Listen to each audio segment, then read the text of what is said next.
Colourful recipes के साथ colour home recipes में खुशामदीद। चैनल को सब्सक्राइब करें, बेल आइकन को प्रेस करें।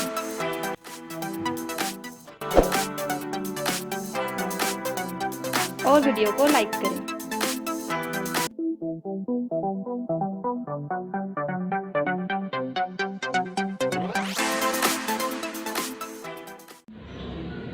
आज हम होममेड चटनी बनाने जा रहे हैं। ये घर में बड़ी ही आसानी के साथ तैयार हो जाती है।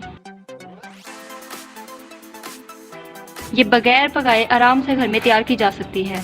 चटनी बनाने के लिए हमें जिन इंग्रेडिएंट्स की ज़रूरत है: सब्ज़ प्याज, टमाटर, सब्ज़ मिर्च, सब्ज़ धनिया, नमक, लाल मिर्च। अब हम इसको बनाना शुरू करते हैं। अब हम प्याज डाल के इसको अच्छे तरीके से कूटेंगे।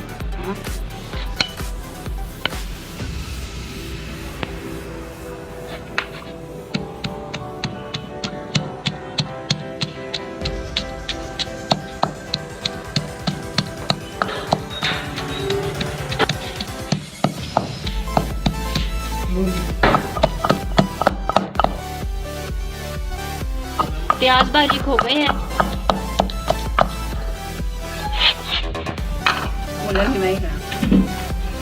अब हम इसके अंदर सब्ज़ मिर्च डालते हैं।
हमारी होममेड चटनी तैयार है। ये बहुत ही लजीज है। इसको नाश्ते में पराठे के साथ खाया जाए, ये बहुत लजीज लगती है। अगर आपको हमारी रेसिपी पसंद आई हो, लाइक करें, शेयर करें, कमेंट में बताएं आपको हमारी चटनी कैसी लगी।